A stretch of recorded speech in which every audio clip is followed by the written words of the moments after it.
same analysis would apply to Obama, and a fortiori because he taught constitutional law. He knows better.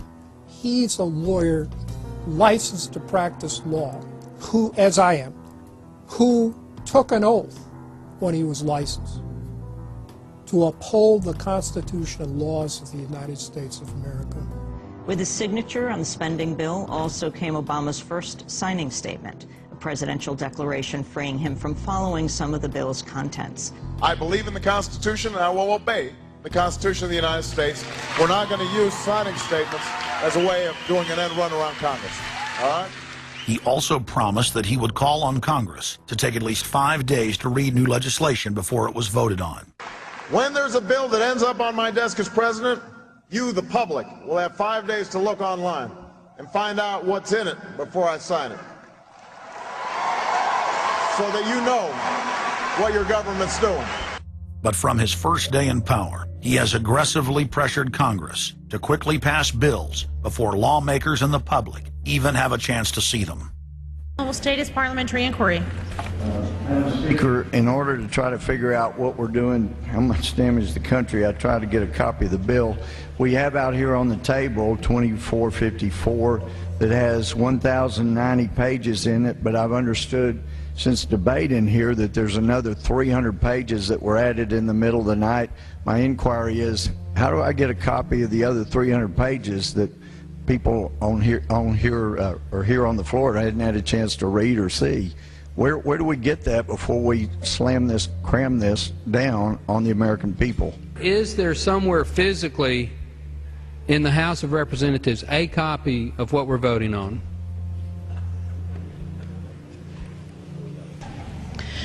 The gentleman has not stated a parliamentary inquiry that the chair can answer.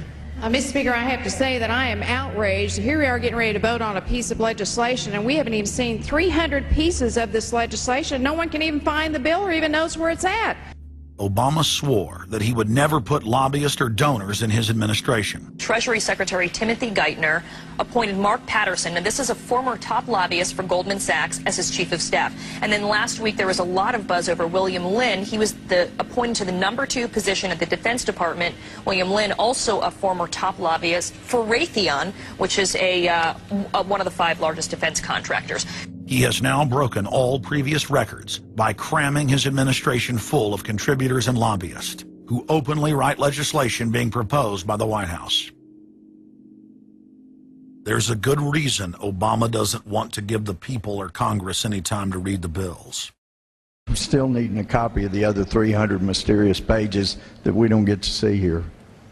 Shortly after the 2008 election, Vice President Joe Biden confided to top supporters that it was essential that their program be implemented at lightning speed. Because their agenda was so unpopular, they knew Obama would lose support quickly.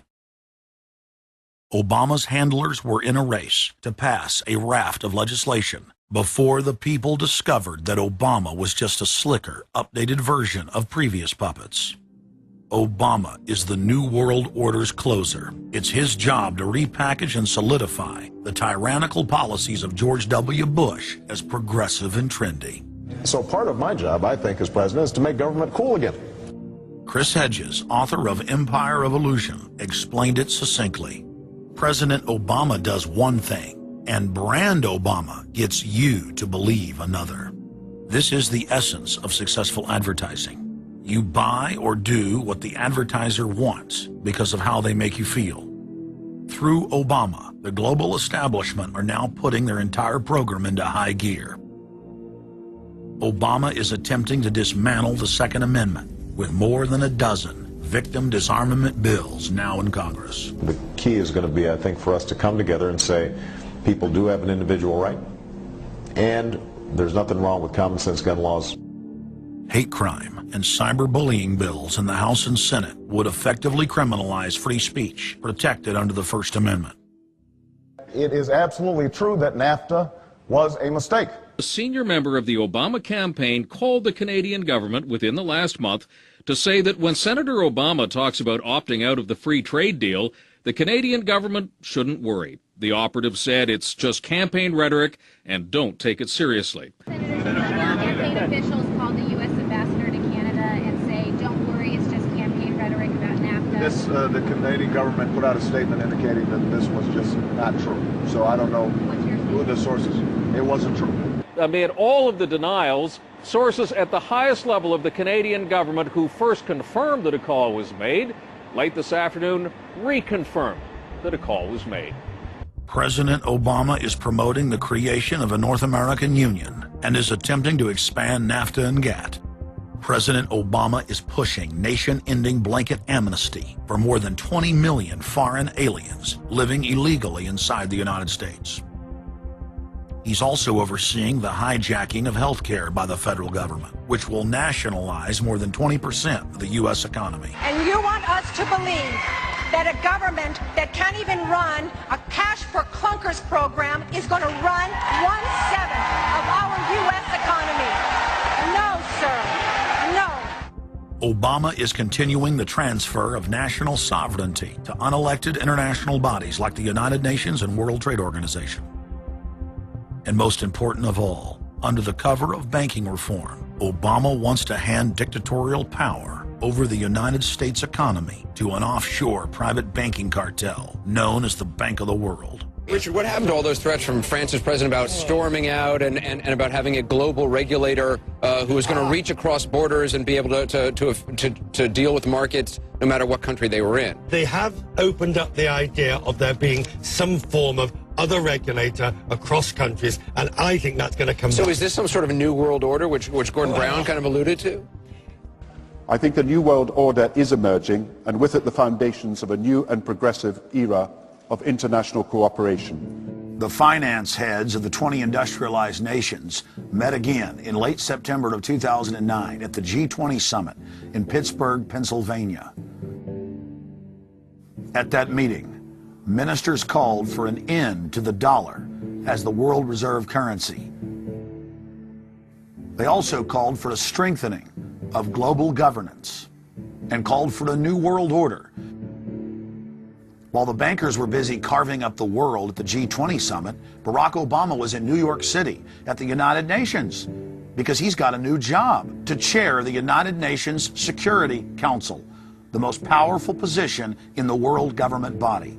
President Obama does what no other U.S. president ever has. As President Obama presided over the UN's most powerful body, that would be the Security Council.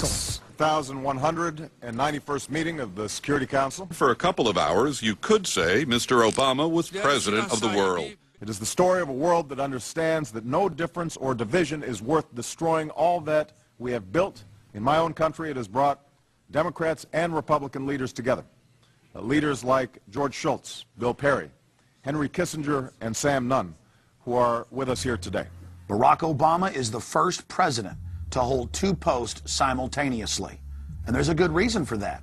It's illegal. Article 1, Section 9 of the Constitution forbids any U.S. president from serving any foreign government or institution. He swears an oath to protect and defend the Constitution of the United States. But now Barack Obama has sworn allegiance to the global government and the United Nations that he heads up. Let that sink in real good. Barack Obama now heads the United Nations Security Council. You cannot serve two masters, and Obama isn't. He's selling out the last vestiges of sovereignty that this country had. This, ladies and gentlemen, is the destruction of our nation, and it's also high treason. Obama's lies are obvious and out in the open. He hides in plain sight. And from the moment he took office, his lies have only increased, despite the fact that his ratings have dramatically dropped since Election Day, from the mid-80s to the low 40s. A large portion of Americans still gullibly hang on his every word. It is bringing entertainment to thousands of people. Through its magic, we are able to enjoy a combination of the radio, motion pictures, and the stage, right in the comfort of our own homes, simply by pushing a button and turning a dial. These cells with their electrical charges are scanned by a stream of electrons, completing 30 pictures a second. Compare that crude picture with these of today, and you can judge for yourself how far along the road to perfection television has traveled. Most people still today think that all entertainment to do with movies, drama, is therefore nothing more than their entertainment. It never ever was that case. Of course, television can't perform such miracles as this, yet. But perhaps there's no harm wishing that it could. The greatest social messages are promoted through movies and drama, high drama, through the fixation of emotive sequences, emotional sequences, not logical, factual sequences, but pushing points across in an emotional way which register and fix in the mind.